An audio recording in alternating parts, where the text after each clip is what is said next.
Hello, good evening, and welcome to Iron Port here on Metropolitan Television. Iron Port is proudly brought to you by the Ghana Revenue Authority, GOEL PLC, Serene Insurance, Ghana Link Network Services, Meridian Port Services, and indeed Phoenix Insurance. This show is proudly powered by the Ghana Ports and Harbours Authority-GPHA.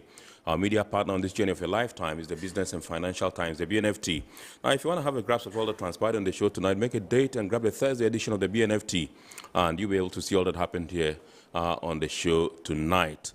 We are streaming live on our social media pages. On Facebook, we are streaming live at Ghana Ports and Harbours Authority. Ghana Ports and Harbours Authority. Still on Facebook, we are live at Port of Tema. And on YouTube, we are streaming live at Eye on Port. Eye on Port.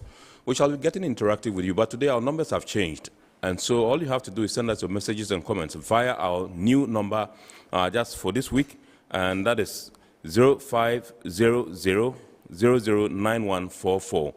0500-009144. And when the time is ripe, we shall be activating the phone lines for you to call in. Now, our lines for the call-in have also changed. So we shall be giving that to you, or it will show on your screen when the time is right. My name is Kennedy Mona. We're going for a quick break. When we return, we'll continue with the show. Please do stay. Every now and again, GOEL makes good things happen. This time, GOEL has introduced Super XP Ron 95, a higher grade fuel loaded with additives and yet sold at the same price as normal fuel. GOEL Super XP Ron 95 enhances engine performance like never before. It maintains the engine by keeping it clean from carbon deposits. GOEL Super XP Ron 95 is designed to burn slowly and thus improves fuel economy, making you save money after several kilometers. GOEL Super XP Ron 95 gives you a smooth driving experience, that is, less vibrations. Fill up with GOEL Super XP Ron 95. Now there's no need to pay more for any higher grade fuel. GOEL has that sorted. GOEL, good energy. Electricity, then pay your taxes. Our taxes, our future. Because you see, without our taxes, we wouldn't have good roads, good schools, better hospitals, street lights, and other very important social amenities. When we pay our taxes, we give our children free and quality education. Talga, my money too small. Why should I pay my tax? Look, small. Salifo, it doesn't matter how small or big your business or income is. You still have to pay your taxes. The little taxes from each and every one of us, when put together, could give your community clean water or that deprived school with tables and chairs. Please pay your taxes. It is your responsibility. It is your civic duty. It is the law. Impressive factory. If only I had listened to you, I wouldn't have been in this mess. That devastating fire virtually wiped out the whole factory and my warehouse. Remember my misfortunes last year? Serene Insurance Asset All Risk Fire policy that I took were there to pay for my damaged stocks in the warehouse, and my machines that were affected by the floods have been replaced. My accident vehicle is back on the road thanks to Serene Insurance motor policy. Currently, my goods are on the high seas, covered with their marine cargo insurance policy. I was just telling Ajima about Serene Insurance. Oh, Ajima, tell him more. As a road contractor, I make sure I do my contractors all risk insurance for the projects and then workers' compensation for all the workers on site. With Serene Insurance, they will make sure they will cover your unknown tomorrow today. Serene Insurance, a new face of insurance. Call us now.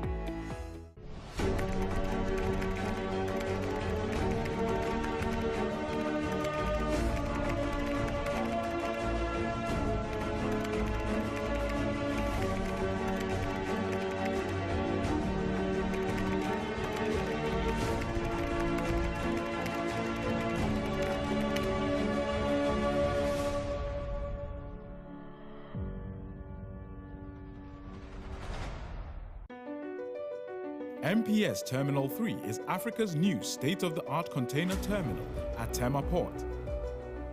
For manufacturers, agro-processors and traders, the new port means business can be done faster.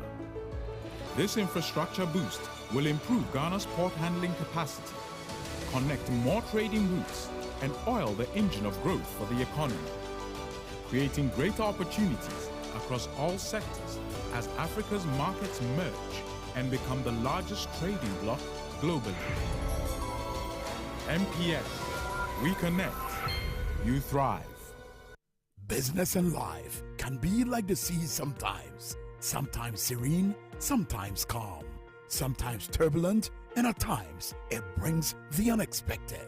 However it is like, trust Phoenix Insurance for your home, car, business, and marine insurance needs. Call 0302 246 319 or 0243 690 492. At Phoenix, you experience a delightful service delivered with wisdom. All right, so welcome back. We are now going to take a look at happenings in the port and shipping industry in the course of the week. And in the course of the week, the President, Nana Addo Dankwa Akufo-Addo, had cause to deliver a 5-point agenda on the National Blue Economy Summit. That's a maiden edition here in our country, Ghana. And then experts have called for science-based ocean management approach for our country, plus the fact that GPHA is encouraging the port community to stay fit. We'll tell you how. The details are captured in the following stories. Please stay.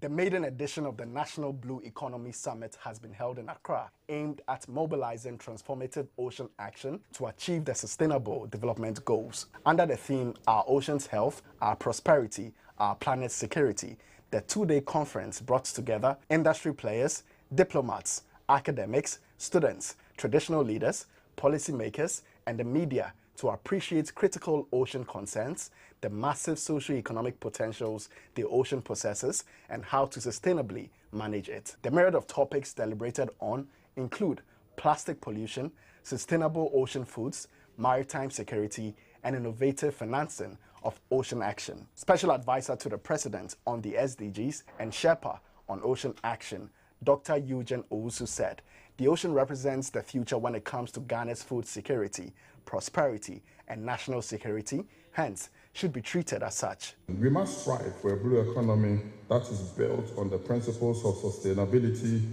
inclusivity, and environmental equity. A blue economy that harnesses the potential of our ocean while preserving the invaluable resources for generations to come. The Norwegian ambassador to Ghana, Ingrid Mostad, touched on the partnerships that exist between her country and Ghana in sustainable ocean management. The blue economy, in fact, can be a powerful motor for the prosperity and development of Ghana. We are immensely proud of the efforts put into this cooperation on both sides and of its successes. For example, the GEAR directive, now preventing trawlers from catching young fish and small species, protecting both stocks and the interests of local artisanal fishers. President of the Republic, Nana Addo Dankwa Akufo-Addo, proposed a 5-point agenda for urgent action at the country level to protect the oceans, planet, and the well-being of citizens. We must be deliberate in ensuring greater and smarter investments into ocean action. Ghana's oceanscape is financed largely through public, philanthropic, and donor resources. While Ghana's private capital investment landscape in the past decade has seen significant growth, not much of capital is deployed to the blue economy. To attract private capital into more sustainable marine-based projects, we must encourage private-public partnerships. The National Blue Economy Summit was spearheaded by the Sustainable Development Goals Advisory Unit at the Office of the President and supported by the Government of Norway, the United Nations Development Programme, the Ministry of Fisheries and Aquaculture Development, the Environmental Protection Agency, and the Ministry of Environment, Science, Technology and Innovation. The director of the Institute of Environment and Sanitation Studies at the University of Ghana, Professor Kwesi Appiah-Addo, has encouraged Ghana to move away from the reactive knee-jerk approach towards a science-based approach in the management of the country's ocean resources. He said this will enable the country use proven scientific data and knowledge to develop workable, lasting solutions to Ghana's ocean challenges. Professor Appiah-Addo, who is also an advisor to Ghana's Sustainable Ocean Plan, was speaking during a plenary session of the maiden National Blue Economy Summit in Accra. Fortunately for us, we have research institutions that are doing very well under the challenges But we need to resource these research institutions so that they can do more than they are doing now. Trust me, we have scientists in this country who are doing so much. And if we resource these scientists, we can be able to solve these problems and be able to realize the dreams that we have for our future. The future is the ocean. He said, effective management is key to harnessing the full potential of Ghana's blue economy, which include vast opportunities in renewable energy, maritime transport, fish management and tourism, among others. Can we begin to think about harvesting the current? Fortunately for us, we have a high level of, in terms of energy, the current within the ocean. Can we begin to look at harvesting these currents and then using the current to generate power for us? So you realize that there's huge potential within the ocean, and we only need to identify these things. Moving into the future, the ocean can also be a major source in terms of pharmaceuticals. Can we begin to look at these things? There are issues that we see as challenges, but we can turn these challenges around and use them as a resource.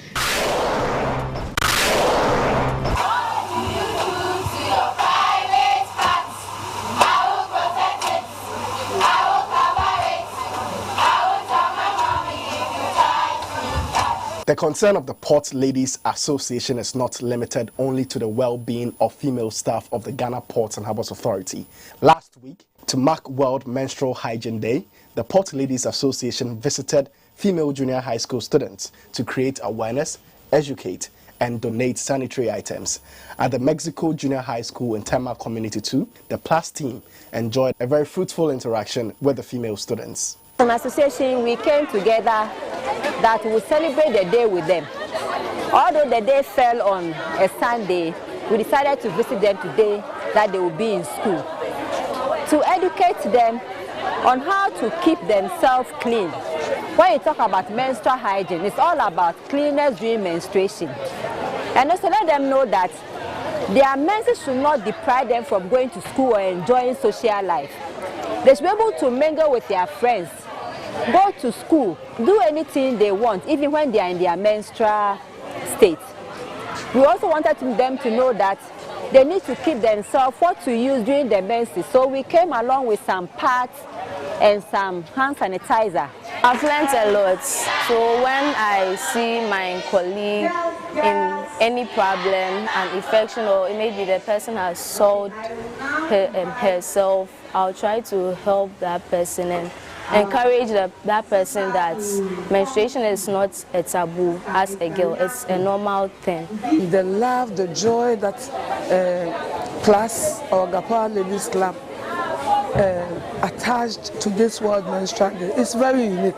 We are very happy, and we are praying that it shouldn't be only World Menstrual Hygiene Day that they should visit from time to time, because the areas that our girls are coming from, getting mentors or our girls growing far is very difficult.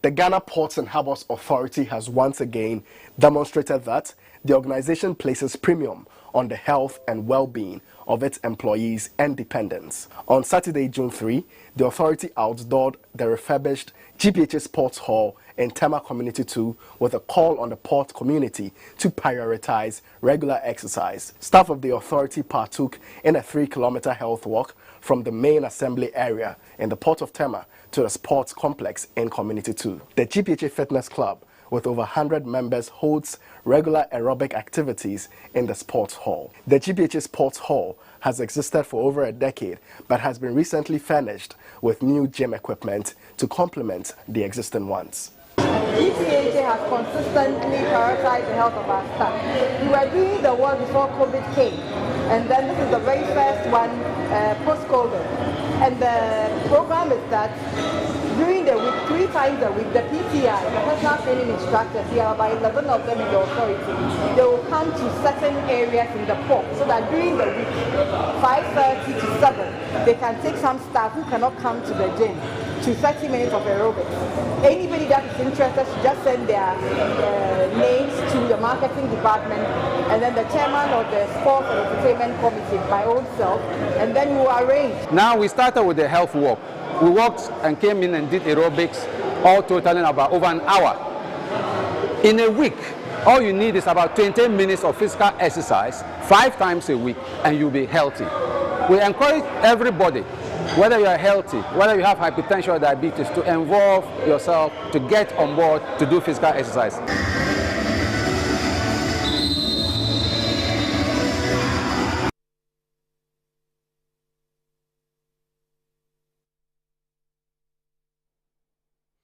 So those were some interesting happenings in the port and shipping industry in the course of the week. We are now going for some international maritime and port news. Crowley is investing in UK-based startup Tugdog, which is developing what is billed as the world's first road transportable floating dry dock. The company plans to explore the potential use of the platforms, especially to support the developing floating offshore wind applications in California and elsewhere in the United States. It is the latest development of the US maritime logistics company, which has been moving to expand its role in the wind industry. Japanese shipping heavyweight Mitsui O.S.K. Lines, MOL, has joined the eSmart Port Platform Prototype Project, a Hong Kong government initiative to develop Hong Kong's logistics functions and port community integrated platform. The eSmart Port Platform Prototype Project aims to improve Hong Kong's function as an international trade and logistics hub. It is also a major project that will be linked to China's Guangdong, Hong Kong, Macau Greater Bay Area Development Plan, which is expected to show further growth in the future. As part of its decarbonization efforts, MOL recently decided to invest in startups that are developing decarbonization technologies in the energy sector.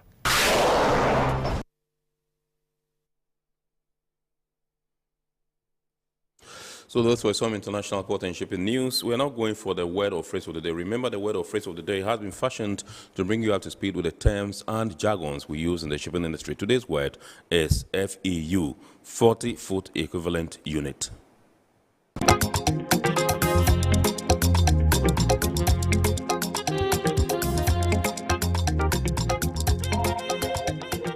FEU stands for 40-foot equivalent unit. This is a container that is the same height and width as a TEU, but twice the length. As a result, it has twice the capacity.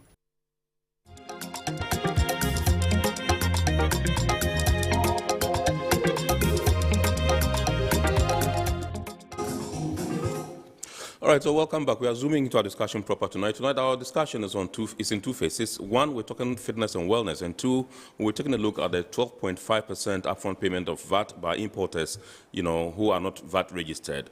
And so we have our guests who are already seated, and they are from the Ghana Ports and Harbours Authority. And our topic for discussion with this particular team is how to create a sustainable wellness and fitness culture for the port community. You saw the story there where the Ghana Ports and Harbours Authority staff were in the fitness hall, and the exercises and all, aerobics and all that. So we have the instructor right here in the studios in the person of Mr. Suleiman Mohamed Ayamga. Yes, good evening and welcome to Iron Port. He's a gym instructor, GPHA. We have to my immediate left Dr. Hannah Lisa Tete, who is a medical officer at the Ghana Ports and Harbours Authority. Good evening, Doctor, and welcome. Thank you. Absolutely. And then we also have Mr. James Benjamin Gazy, who is the General Manager in charge of Estates and Environment at the Ghana Ports and Harbours Authority. Good evening, GM, and welcome, sir. Thank you, Ken. Great. Good to have you. Yeah. So we first of all want to find out from you why GPHA found it expedient or necessary to invest in the gym facility. Ken, let me greet all your viewers this evening. Yes. As you saw on the screen, GPHA, this is the work area has become more and more desk bound. Right. Unlike before, you pick your files from your cabinets, move around the office. But these days, you sit behind your desk, you have your computer, you pick every information from the computer, your files, and you even sit behind the computer and have long hours of meetings, virtual meetings. Right. So our movement in the offices are becoming lesser and lesser and lesser. And no doubt that these days, the problem of obesity and its attendant ailments are becoming many. Right. GPHA recognize this, and they take the health issues of their staff very, very seriously. We prioritize the health issues. That's why we have a lot of medical facilities, the main clinic, the International Maritime Hospital, and we have health posts in the ports, Golden Jubilee Terminal, Fishing Harbour, and the main port as well. So we take health, but we also recognize that good health is not only the absence of illness or diseases. Yes. Like the UN definition implies, it means the physical, mental, and social well-being of the individual. Yeah. And because we value the individuals as the asset of the authority, we make sure that they are always fit at any point in time, because it improves performance if they are fit. Right. So we started by promoting badminton. Right. From the beginning, we had a badminton club. Right. And we're practicing at the Community 2 clubhouse. You can see the markings there, the badminton court. That's where we started from. Right. It was led by management team. Okay. Included in that management team was the Director General himself, Mr. Gali, yes, who rose to become the National Badminton Chairman. Right. And I'm sure he's still. Yes. Yes. So we started with them, promoted them, funded them, and they even identified members within the community. Right. Some of them are dependents who they train to become badminton players. Right. Won awards in the region, nationally, and even went outside internationally to win awards for the country. So we value exercise very well. At a point, our security clamored for more facilities for exercising, like the gym. Yes. So we're looking around for space. We went to the Community 6 clubhouse to see whether we could use that place. But the space available there was too small. If we use it, car parking would be a problem. So we identified this facility at the manager's flats. Right. And the land was big. Okay. So we said, why not build a sports hall that can contain, we can relocate the badminton people within the hall and have a gym as well. Absolutely. And that's why we have that facility there. Okay. So we have the gym and the sports hall where we can have other activities as well. Yes. And I can tell you, the National Badminton Association, when there's a problem at Accra Sports Stadium, that's where they use this our place. They use our place for our tournaments. Right. Like they had a tournament there about 2 months ago. Okay. Yes. So they use this facility for a tournament. Okay. So what we saw over the weekend was to adore new equipment that we had purchased for the gym. Right. Right. So this gym served, apart from serving GPHA staff, it served our dependents as well. At a point, our dependent became more than the staff. And the security people were complaining. Right. So we had to create a new gym in the security facility for them. Okay. We created another one for the fire and safety department. So they also have separate gyms that they use exclusively. Right. So that is what is happening. And what you saw yesterday was our resumption of our quarterly health walks. We're doing it prior to COVID, and when COVID came, we had to suspend. Right. And we thought it was about time we begin the health walks. Absolutely. And we did a health walk and also adored the new gym equipment that you saw over there. Right. Okay. So I have a list here. This is a list of gym items you need, or you have them already? It's an ongoing project. Right. You cannot have all the gym equipment that you need. I think so, yeah. You buy as and when budget allocation permits you to. Yeah. Yes. As we've done now, we've restocked the main sports wall. Right. What we need to do is to repair the ones at the security facility and the fire and safety facility. Okay. We also need new ones to augment the old ones that we have. Yes. It's been a decade now, so we need to refresh the stock level that they have there. Okay. So you have a long list there, but yes, it's not something that we can acquire at a go because about of 12 items constraints. here. Yes. We have abdominal training machine, leg curl machine, tricep extension machine, bicep arm curl press machine, shoulder press machine, 5 multi-station gym, commercial treadmill, cardio commercial bike, recumbent commercial bike, dumbbell rack with 10 pair dumbbells, squat, or some people say squat, squat rack with barbell, and bench with incline and decline capacities. That's a full list of what you need. But what we have now is part of the list. Yes. Okay. Okay. All right, let me come to Doc and find out from you the benefits of regular exercising. If you can let us in on that, and how it is directly linked to improved physical and mental well-being of our staff and our dependents and anybody that patronizes this gym. So you notice that most of the time people think that once they do a strenuous activity like that of what happens in the Ghana Ports and Harbours Authority, they don't need to exercise. Because when they come to the clinic and you ask them, why are you not exercising? All they keep saying is, but my work is strenuous, so why do I need to exercise? But that's not what it is. You need to make some time to exercise, because exercise is very, very important. Of course, I'll start with what most of us exercise for. Right. Most people exercise to lose weight or to remain fit. Be in a great shape. Yeah, that's what most people do. But then there are lots more benefits to exercise than that. Exercise helps improve your mood, especially when you do it with music. You see you're dancing, you don't even know you're exercising.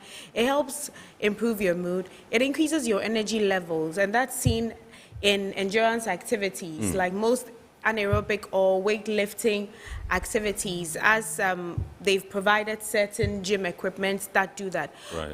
Exercise also is very important in having certain protective functions, such as protecting your heart. And so the good cholesterol, I'll just keep it at good cholesterol. We call them high-density lipoproteins, but we'll just keep it at good cholesterol. And it helps increase good cholesterol and then reduce the negative cholesterol. That improves blood flow, which is able to transport nutrients to all parts of your body. And so you realize that you are fit, your heart is protected, it protects you against certain diseases like hypertension, diabetes, and obesity. It also protects your brain. So most diseases like dementia and Alzheimer's are diseases that have to do with brain function. And as you're growing older, your brain function or your cognitive activity is seen to reduce.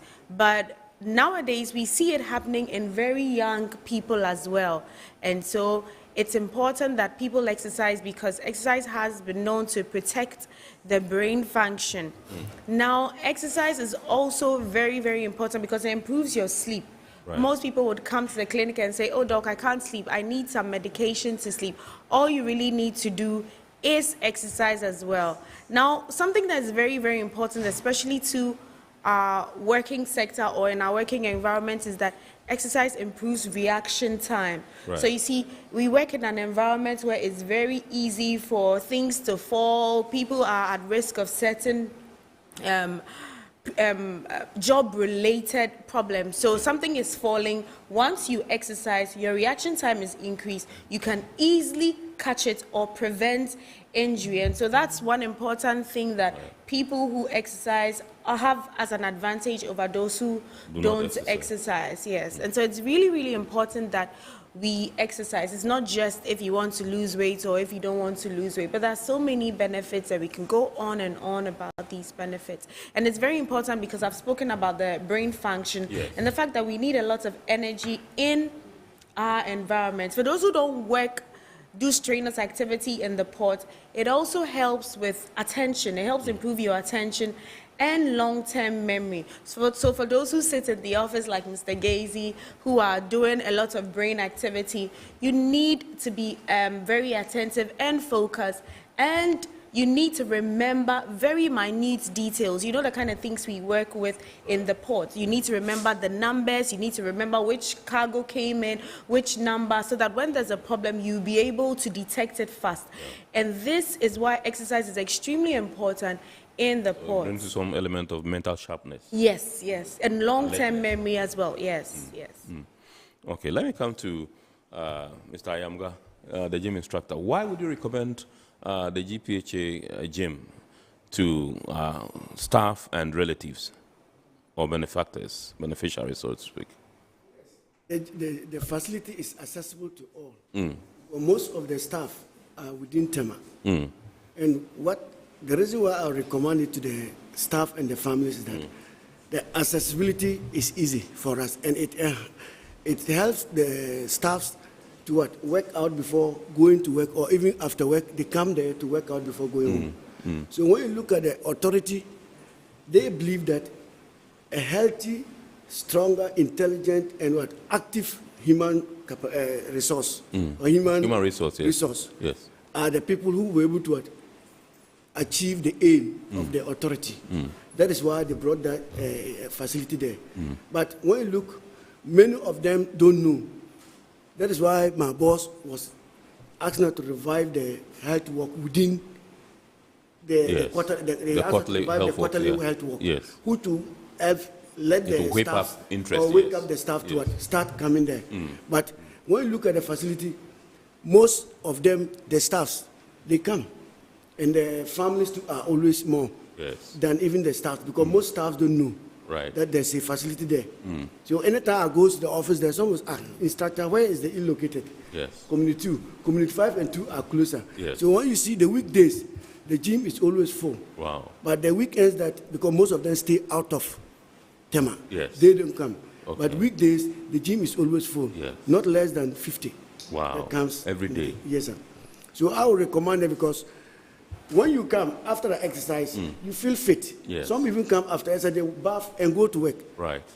Oh, there's a facility where they can take their bath at the gym right after exercise. And go to work. Because most of the gyms don't have bath. They only have the urinary pit. But we have water that you can take your shower and go back. So you have a changing room? Yes, sir. Okay. Both male and female. So I recommend them, the staffs, the families, they should all come. We are standing by, and you have certified instructors.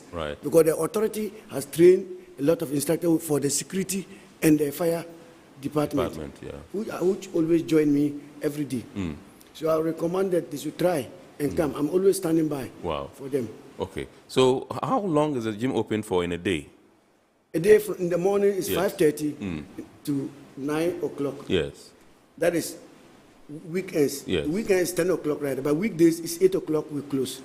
Because weekdays you go to work 5:30 to 8 o'clock, but weekends is 5:30 to 10 o'clock. The gym is closed. In the evening to the same to 5:30, weekdays to 8 o'clock. And the weekends the same thing. In the evening 5:30 to 8 o'clock. All right. So from the look of things, you are not open to the public. You're only open to beneficiaries or relatives of the staff. Families and the staffs. Okay, not to the general public. No. With the general public too. Okay. It's allowed. Oh, I see. Yes, sir. But do you take anything? Do you charge any monies for the use of the gym? No, sir. Okay. We don't, because they can't pay. If the authority is to charge them, they can't pay. We only the club that contribute some taking for water that we buy to drink. But we don't charge them for anything. Okay.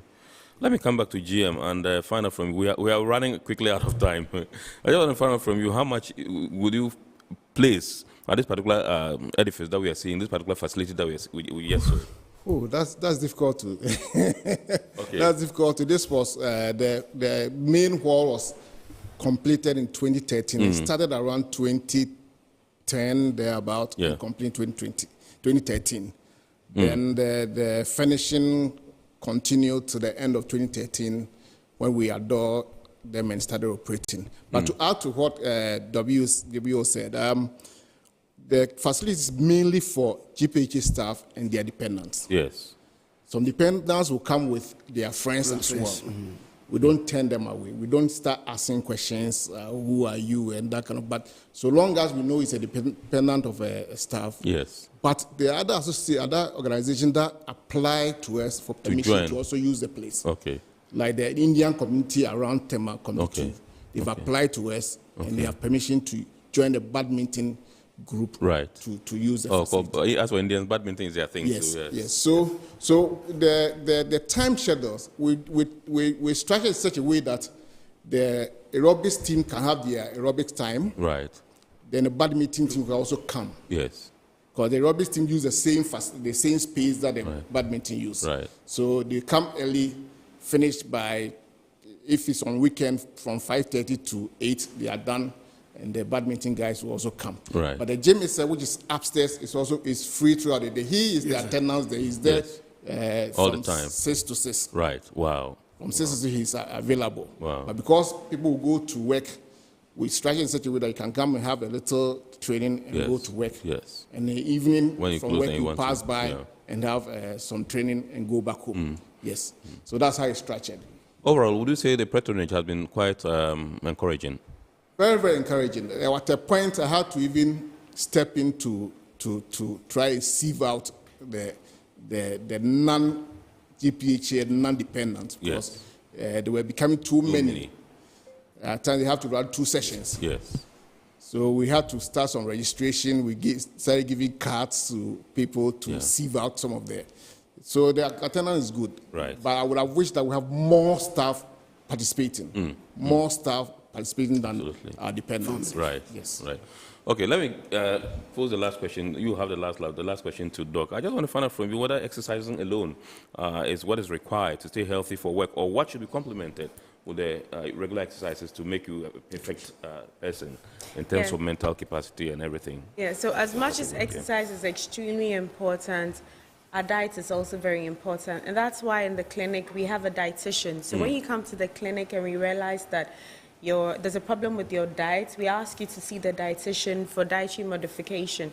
We encourage you to eat a lot of fruits, vegetables. It's also important for you to stay very hydrated. When we say stay hydrated, it's not just about drinking water, but we want you to eat water-containing foods as well. Right. So some people won't be able to drink this water, but if you tell them take watermelon, eat a lot of soups, they are able to do that. That's a way of remaining hydrated as well.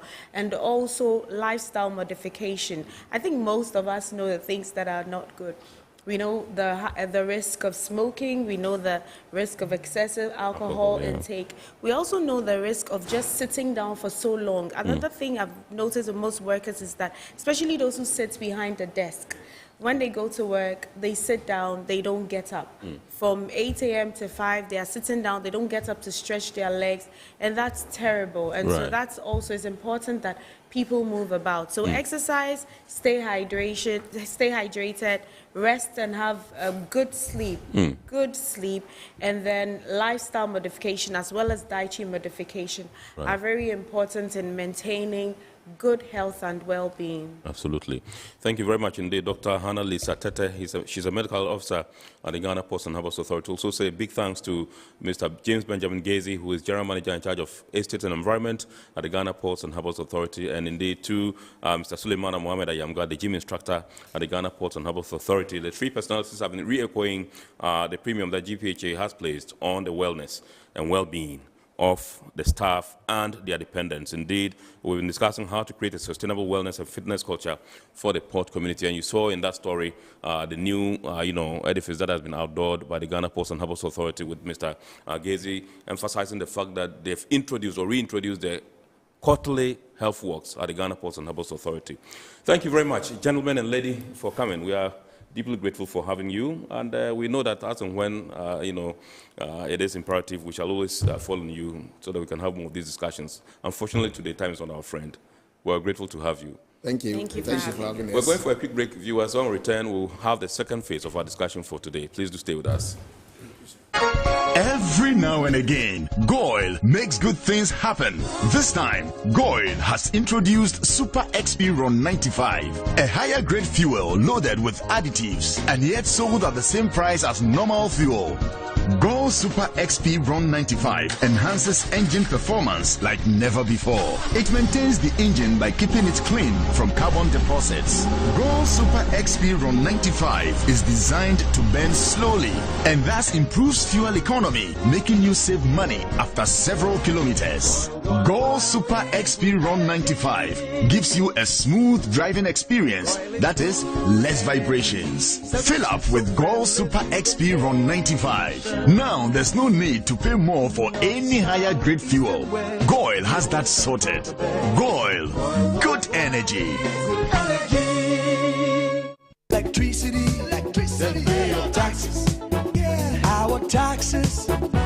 our future. Because you see, without our taxes, we wouldn't have good roads, good schools, better hospitals, street lights, and other very important social amenities. When we pay our taxes, we give our children free and quality education. Talga, my money too small. Why should I pay my tax? Look, small. Salifo, it doesn't matter how small or big your business or income is. You still have to pay your taxes. The little taxes from each and every one of us, when put together, could give your community clean water, or that deprived school with tables and chairs. Please pay your taxes. It is your responsibility. It is your civic duty. It is the law. Impressive factory.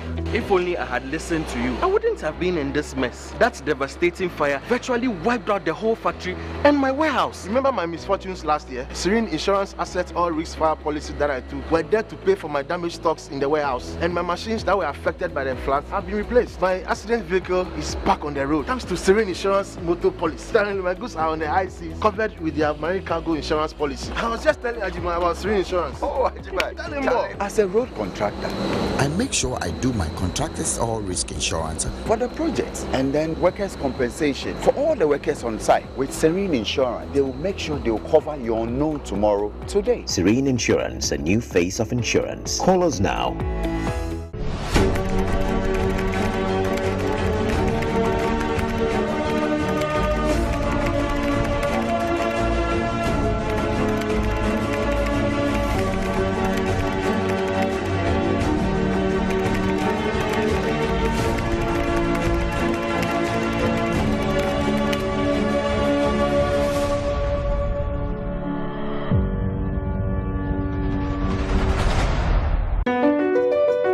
MPS Terminal 3 is Africa's new state-of-the-art container terminal at Tema Port.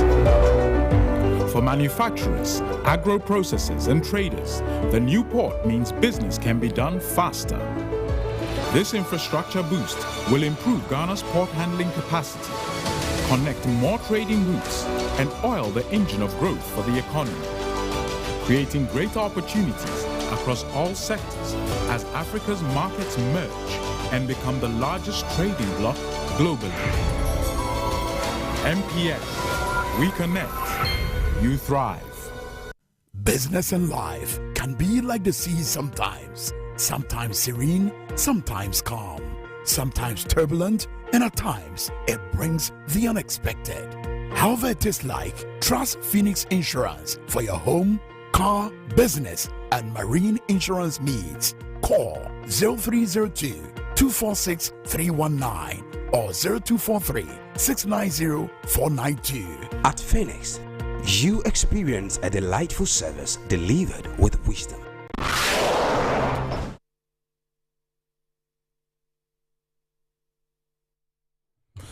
All right, so welcome back. We are now zooming into our second discussion for tonight, and we're taking a look at the implementation of the 12.5% upfront payment by unregistered VAT importers. Now, one key policy measure to improve value-added tax, that's VAT compliance, is the implementation of upfront payment by VAT-registered persons, registrable persons, and on imported taxable goods, including vehicles at all ports. Now, the VAT Act 2013, that's Act 870, was amended by VAT Act, that's the VAT Amendment Act, Act 2022, that's Act 1082, and it imposes an upfront payment of 12.5% of the customs value of taxable goods. Now, such importers will have, however, be allowed to recover this payment when they register and file their VAT returns, their VAT returns subsequently as required by the VAT Act 1082. Now, this is supposed to kickstart on the 6th of June. That will be on Tuesday. And so we have some officials from the Ghana Revenue Authority to throw more light on this particular policy and what the cardinal or underpinning objective is. So it gives me pleasure this evening to introduce to us Madame Felicia Omo Tayo Owusu. She's a Senior Revenue Officer, Springtex Taxpayer Service Center. And we also have indeed Mr. Joseph Fiajo I hope I got the name right. Yes, Siajo. Joseph. Yes, who is an assistant commissioner, Ghana Revenue Authority. She is office manager at the Nema Taxpayer Service Center. Good evening, sir, lady and gentlemen, and welcome to Iron Port. You've been here before. You perhaps is your first time? Yes. Okay, so officially I say welcome to Iron Port. Thank you. Let me start with you. I want you, first of all, to tell us what the upfront payment of the 12.5 VAT is all about. What do you seek to achieve with it? Thank you, Ken, and good evening to our viewers out there. Absolutely. The upfront payment of VAT at the port, it's actually a compliance tool. Why do we call it a compliance tool? It's just to encourage importers of taxable goods worth the value of 200,000 or more to register for VAT. Yes. So when you look at the taxpayer scene, some have registered and they are fulfilling their tax obligations by filing and making payments. Now, we want a situation where we'll have parity, or we'll treat every taxpayer that is qualified to be registered as one. So one of the tools that GRA has employed is the upfront payment of VAT at the port. Yes. And it's targeted at those who are registrable but are not yet registered. The good news is that it is recoverable. Yes. After one has registered and has started filing his tax returns. Okay, so let me come to you. Is this a new form of tax or something? Not at all. Okay. This is not a new tax. It is the same VAT tax that we know. It's just a compliance measure being used to encourage registrable taxpayers to register and then account for the domestic VAT. So it is not a new tax. It is the same old tax that we are administering. So let me still stay with you. We want to take a look at the legislation that brought about this particular new arrangement. Is it the VAT Amendment Act 2022? That's 1082. That's what has brought about this. Yes, please. Can you fill us in with some more details? So the upfront payment of 12.5 is being targeted at persons who are required by law, who import taxable goods into the country and are required by law to register and have failed to do so. So if you have failed to do so, then the upfront payment of 12.5% is applicable on you.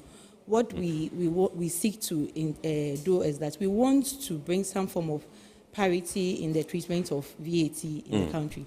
Especially, just as my boss said, some people are registered and they are accounting for the VAT, and you, being a registrable person, you have not registered, is not the best. So basically, it is just a compliance measure that we have implemented so that we can rake in the needed revenue to develop our dear nation, Ghana.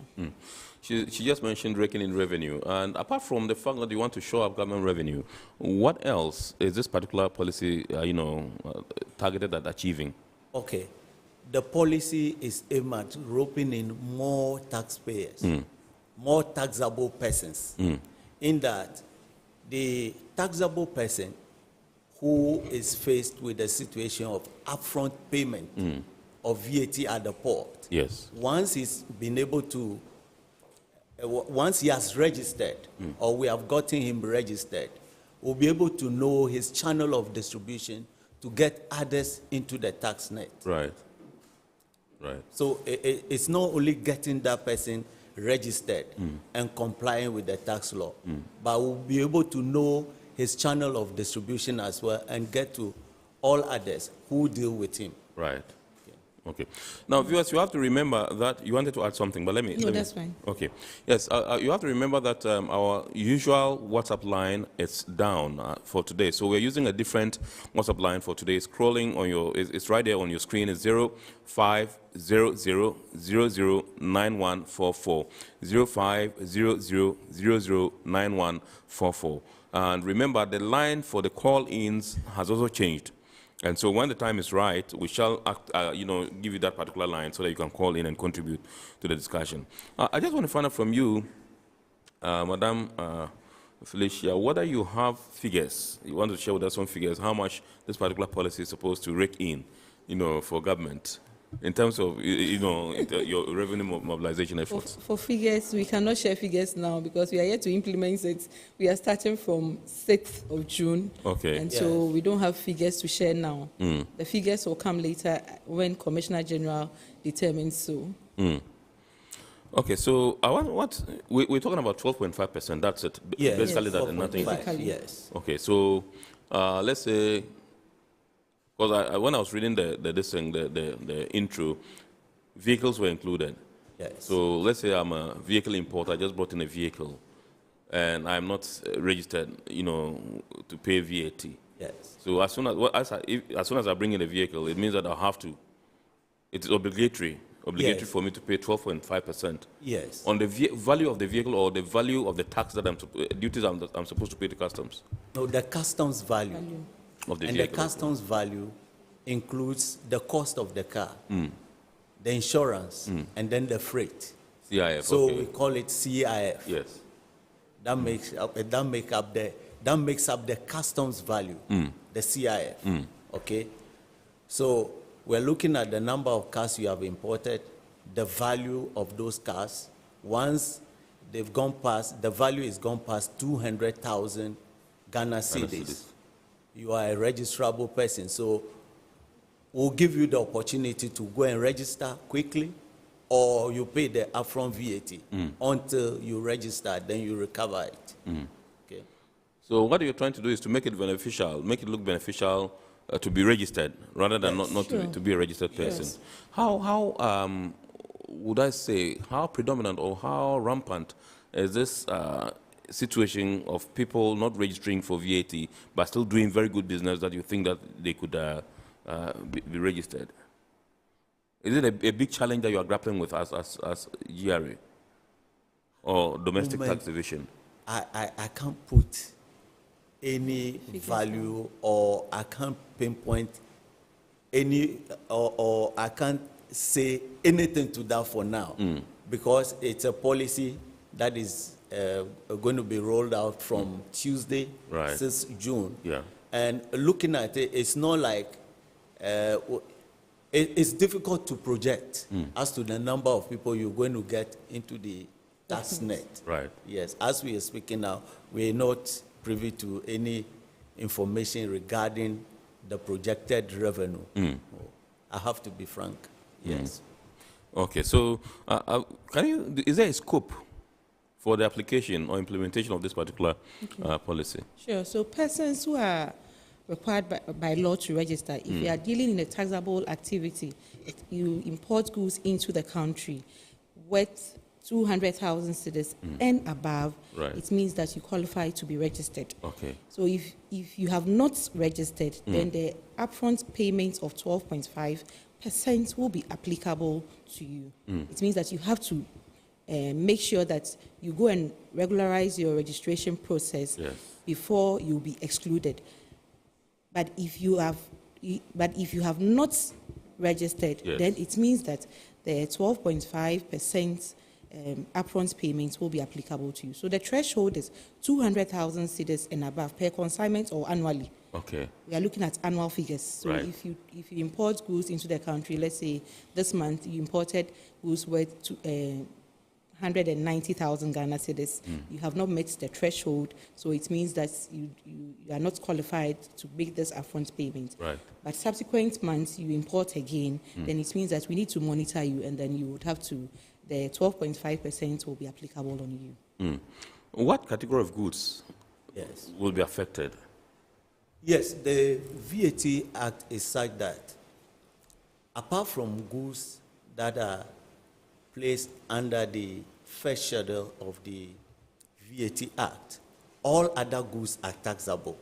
So we are looking at taxable goods, with the exception of those listed under the first schedule or those listed under the harmonized commodity classification system as exempt at importation. Okay. Apart from that, we also have supplies to the free zones or imports into the free zones. Bonded warehouse goods, We also have suspense regime goods, and then we have goods that are relieved at importation, right, that are placed under the third schedule. I mean, goods for the office of the president, for diplomatic missions, technical assistance schemes, those are excluded. Okay. So let me add something to what my Please boss do. just said. Yes. So we are looking at goods that are imported into the country for home consumption. They are included. That is direct imports. We are looking at goods that will be used in the country. Right. Then we are looking at goods that are forfeited for auction purposes. Yes. Then it means that if you exceed that threshold, it means that the 12.5% upfront payment will be applicable to you.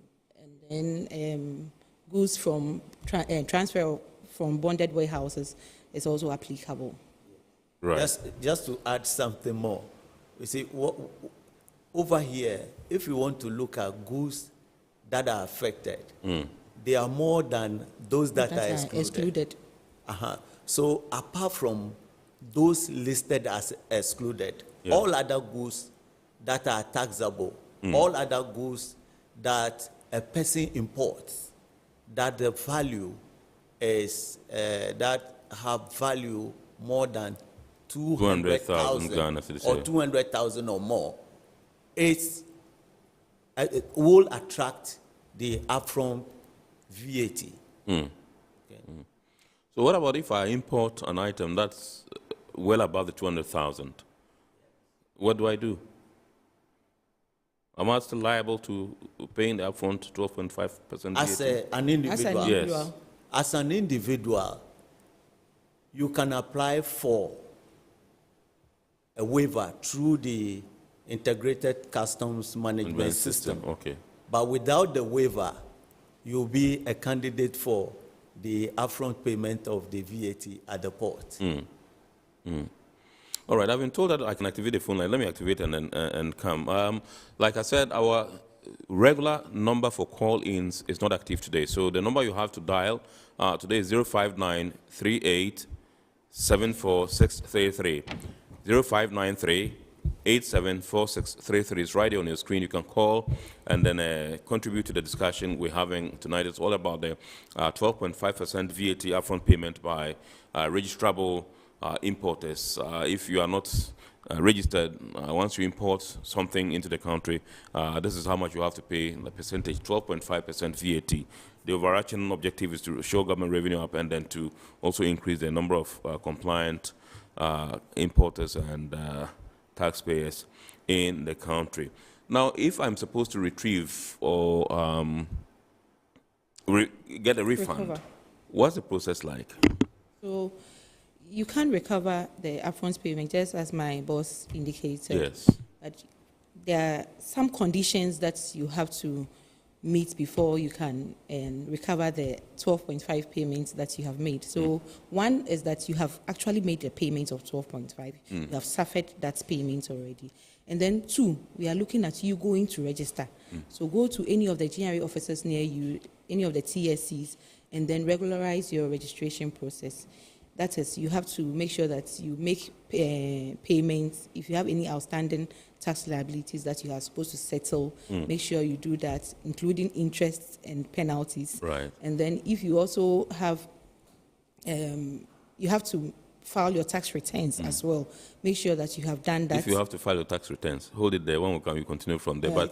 But we have to welcome Emmanuel from Tema onto the lines, onto the discussion. Good evening, sir. Yeah, good evening. Yes. Please, I'm Emmanuel. Yes. I'm a member of ACHAC. You're a member of? ACHAC. Hello, Emmanuel.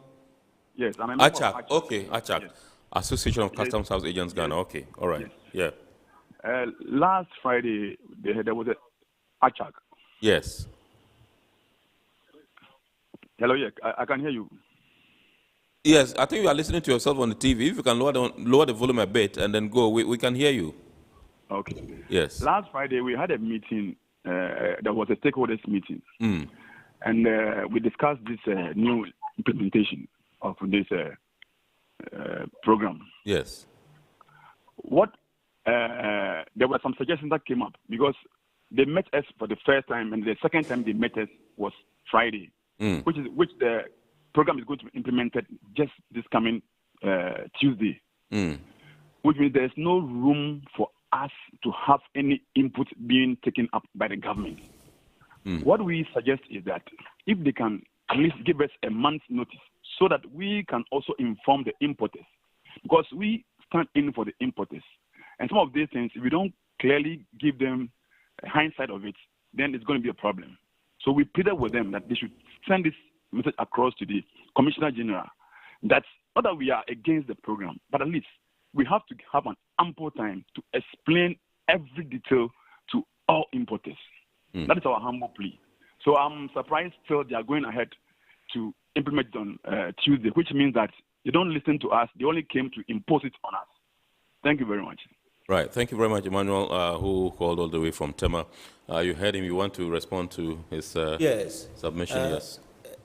Just want to encourage Emmanuel that we have over 50 taxpayer service centers scattered all across the country. So registration is easy. If it's having any difficulty, he can call the GRA hotlines for an assistance. So opportunity is given to any person who has imported goods, taxable goods worth 200,000 Ghana cedis at the port to go and register before even attempting clearance of the goods. Okay, so there's an opportunity to get registered and avoid the payment of the upfront VAT. Right. Okay. Right. Okay. So you can also call. The number is on the screen. It is 0593-874633. 0593-874633. You can call in and continue the discussion. You were speaking when Emmanuel came through. Okay. Yes. So I if was you can talking continue about from the where you left off. recovery Yes. process. Yes. So the conditions that one has to meet before the person can make refund or can claim refund. Yes. So what we are saying is that the person should go to the GRA office and register.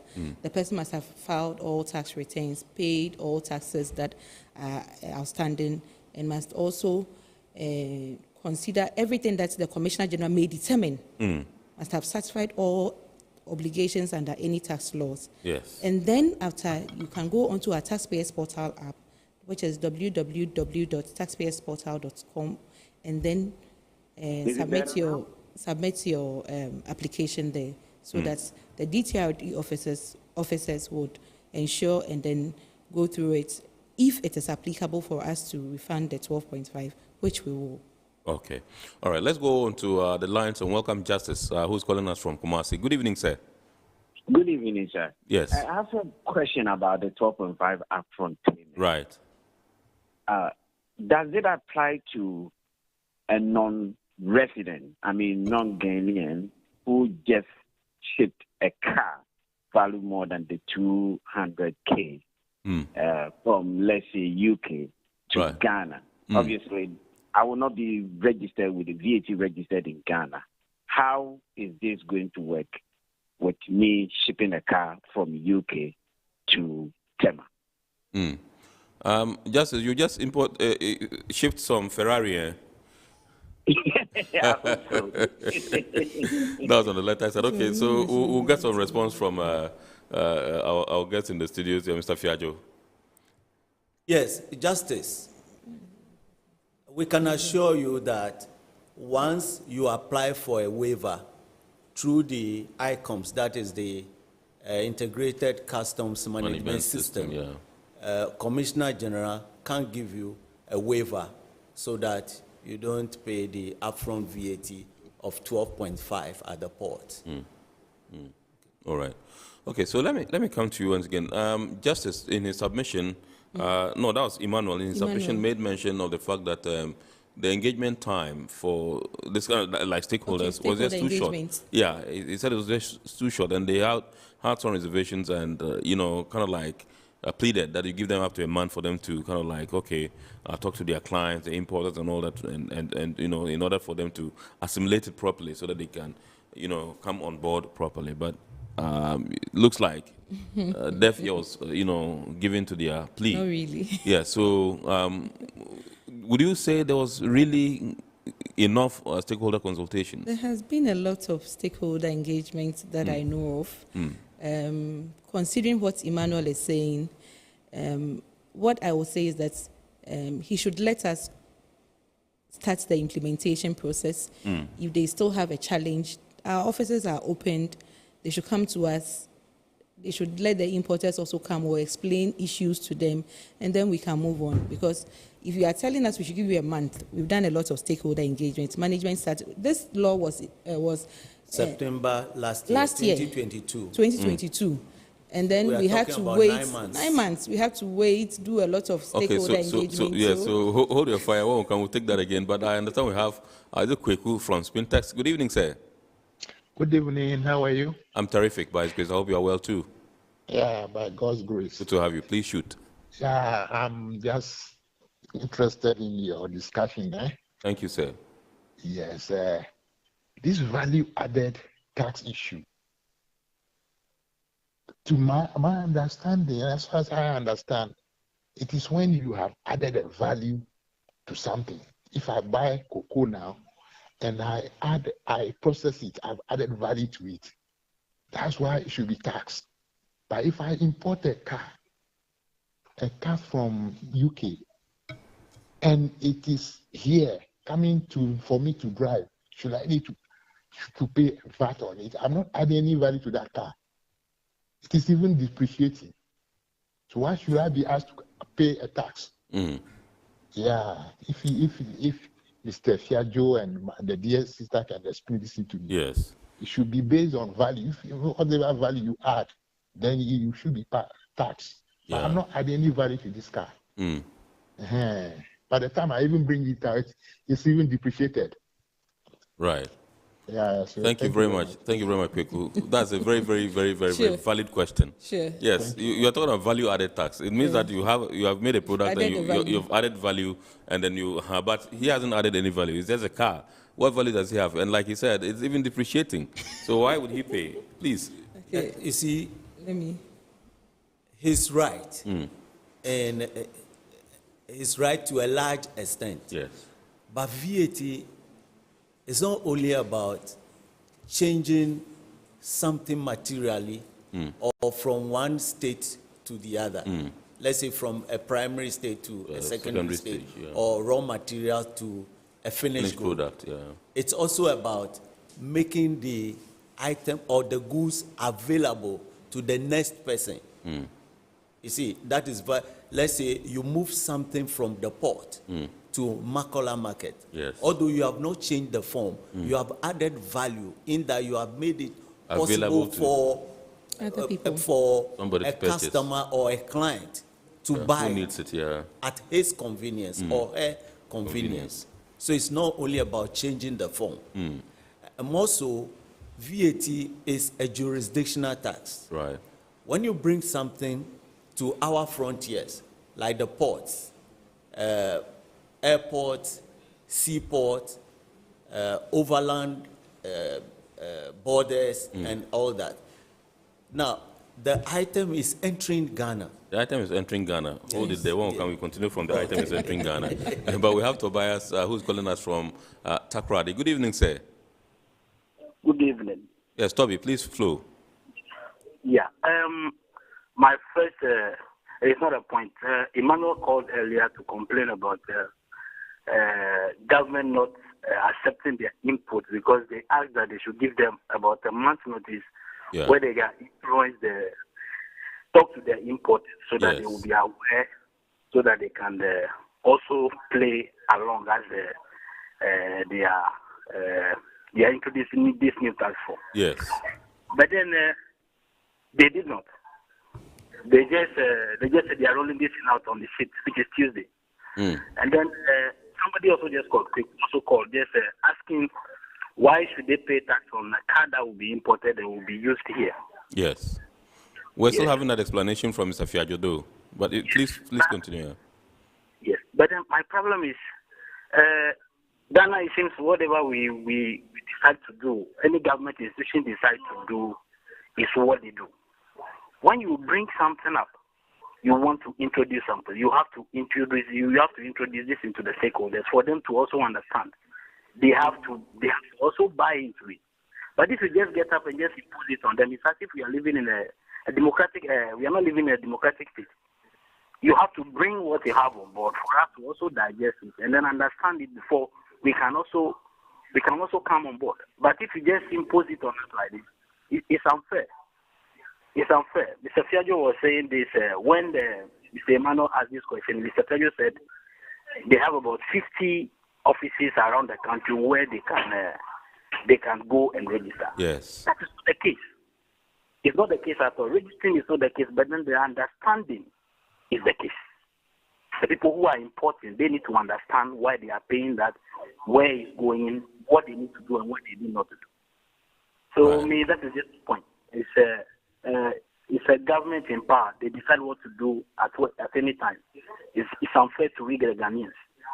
I appreciate your time. Thank you very much. Thank you very much, Tobias. Our regards to the folks in Takra. They were grateful to you for the call. Yes, Mr. Fiajo. Yes, Tobias.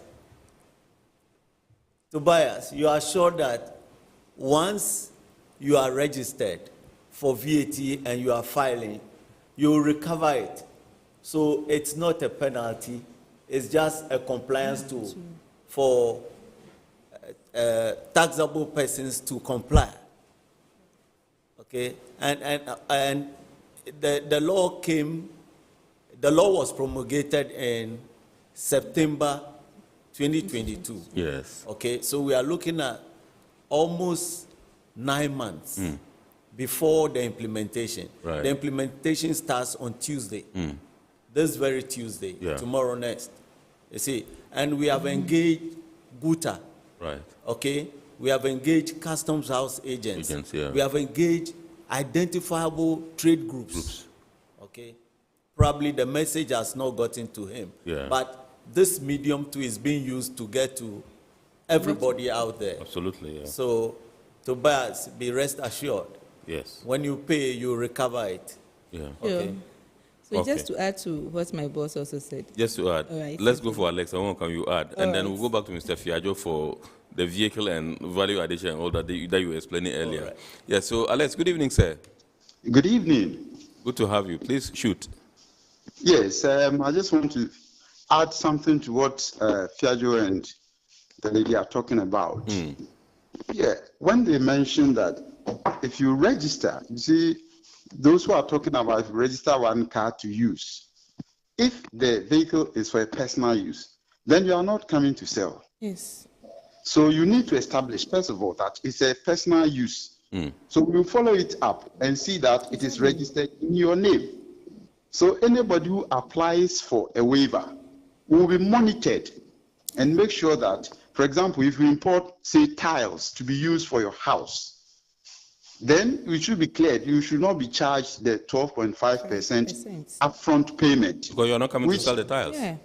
Yes, because you are not coming to sell it. But what we assure Ghanaians is that GRA will refer that case to the nearest taxpayer service center to follow it up and see that the tiles actually are used for your house. Right. If it's for a church or an NGO, or those people are not supposed to pay, we will not charge that upfront payment, but we just have to satisfy ourselves that it is actually being used for the purpose for which the waiver was applied for. Okay. That's just the highlight I want to. Alex, are you a staff of GRA? Yes, I am. Yes. Oh, okay, great. Yeah, I deduced from your submission. Great. Exactly my point. Thank you very much. Thank you, Alex. Yeah, thank you. Alex, thank you for supporting us. Exactly. I was about saying the same thing. So unfortunately, our time is fast spent. We're not going to be able to pick Alex, to pick other calls. And so that Alex was our last caller, and I think it came quite timeously. Yes. Yes. So we are saying that it's just a compliance measure. We want to bring some form of parity in the treatment of VAT. Somebody has registered for VAT purposes and is charging the VAT. An importer brings goods into the country and then will not charge VAT. Let's say we go to the same shop. Let's say you go to, Melcom, and I go to the Makola market to buy. These people, Melcom is charging VAT, and then the person at Makola is not charging VAT. There's no form of uniformity. So that is why we are bringing this policy, so that we can ensure that there is some form of uniformity in the system. Because if you go to the market and you are going to buy a phone, let's say 1,500 Ghana cedis, and I am not registered for VAT, I will sell it at 1,000. I don't mind. Yes. But you are registered, you are supposed to charge the VAT and then account to us. Okay, so let me still stay with Felicia and find out from you, why have you perchance done any study or any background checks to see why it feels so difficult for people to, because last week we had a program and somebody said sometimes you go to a shop to buy something and then the shop owner asks you, want VAT, whether you want the VAT invoice. Or they will tell you, should we give you hours? They have their personal, the name of the company. Yeah. They have their invoice, and then they have the VAT. But they are not willing most of the time to issue the VAT invoices. Or they will ask you, do you need it? Somebody called in and gave the examples of hotels that were into that business.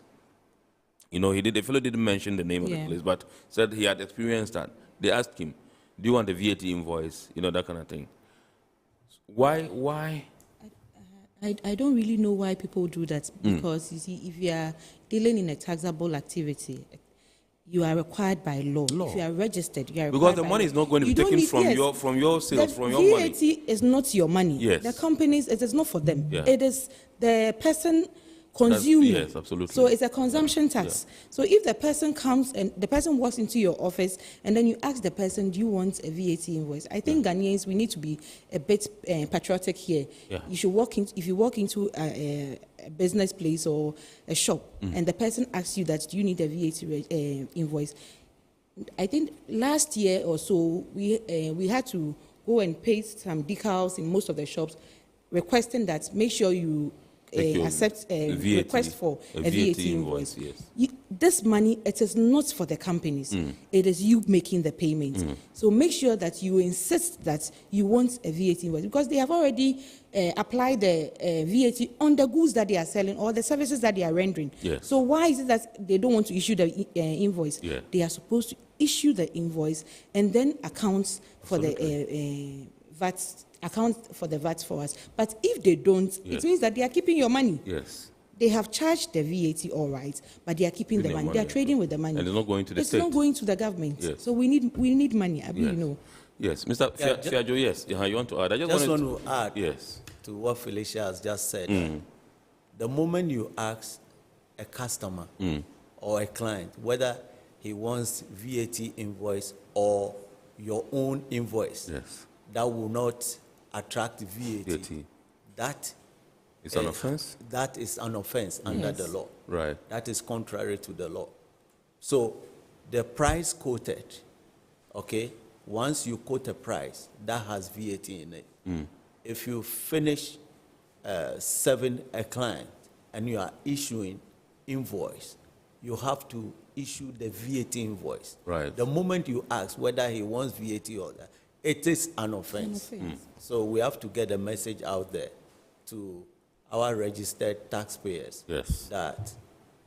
that in itself is an offense. Right. Yes. And we could have mystery customers who come randomly, or GRA staff who pretend. Yeah. Of course, mystery customers who test you whether you're actually doing the right thing. The moment you act that way or ask a client whether he needs VAT invoice or your own invoice, it's an offense. Absolutely. All right. And if the person picks your invoice and gives that to our enforcement team, you could be arrested and charged. Right. Right. Okay, so walk us through the process in order for me to register as a VAT that's a compliant person. If I want to, what's the process like? So registration is free. We do not charge anything for registration. You can walk to any of the GRA offices and then submit your registration document from the Registrar General's Department. We'll look at whether you are dealing in a taxable activity and by law you are required to register. It means that you are supposed to meet the threshold of 200,000 Ghana cedis per annum. There are persons who might not meet the threshold, but yet they have to register. We are looking at auctioneers, we are looking at promoters of entertainment, and then government agencies and MMDAs. So we are looking at all these things. Then the tax officer would walk you through the process, make sure you complete the necessary documentation, and then we will register you. So it takes absolutely nothing. Right. If you want to register, we don't charge anything. Just come to the office, and then we would register you. You can even initiate. How long will it take for me to? You can even initiate the registration online via the taxpayers portal app, and then you come to the office. At least for first-time registration, we need to know you. And I think that it's fair. Absolutely. We need to know you before we person. can. Yes. So you come in person, but you can actually initiate it on the taxpayers portal, and then it doesn't take long. Absolutely. I think a day's work. Depending on the time that you come. Start and finish the process of registration. And at times too, we are supposed to go to the trader's premises and inspect the place. We need to know whether the person has a permanent place of business. So we need to go and inspect the place. So if we have to go and inspect the place, then it's not going to be a day's work, but at least within, let's say, maximum 48 hours, we should be done. Okay. Our time is up. This one says, add something quickly. Our time is up. To expedite the registration process, you could go ahead and draw the direction to your principal place of business. Right. Okay? So that officers can go with you that day or the moment you come to our offices to verify the principal place of business, and then we take it over from there. All right. In no time, you'll be registered. Right. This one says, what Emmanuel said is true. This email notification came just this past Thursday, and the implementation is Tuesday. I think the time given is short. So if they can give importers a little time to make things right. This one is from Adum in Tema. This one says, good evening. Please, do people who sell imported goods by the roadside pay taxes, e.g., a place near Palace 25? They are selling all kinds of furniture. This one's from Eunice in County 25, Tema. Well, this is how we draw the curtain on this week's edition of Eye on Port here on Metropolitan Television. We say big thanks to Madam Felicia Omotayo Owusu, who is a senior revenue officer, Springtex Taxpayer Service Center, Ghana Revenue Authority. And indeed, we also have Mr. Joseph Fiajo, who is an assistant commissioner, Ghana Revenue Authority. He's the office manager, Nima Taxpayer Service Center. And we've been discussing the implementation of the 12.5% upfront payment by unregistered VAT importers. And remember, this thing is kick-starting on Tuesday, the 6th of June, 2023. We thank you so much for watching. We say big thanks to our sponsors, Ghana Revenue Authority, GWEL PLC, Serene Insurance, Ghana Link Network Services, Meridian Port Services, and indeed Phoenix Insurance. Remember, the show is powered by the Ghana Ports and Harbours Authority, and the abridged version will be aired on Ghana Television on 8:30 on Wednesday at 8:30 p.m. Make a date and watch that.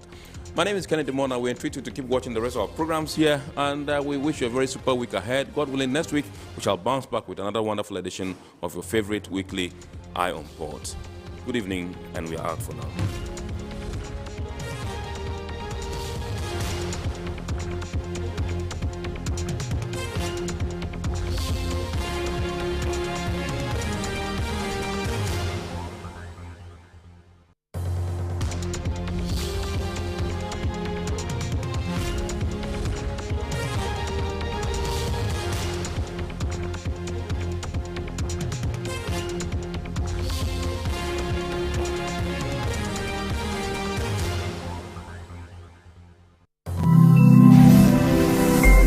Metro TV. Insightful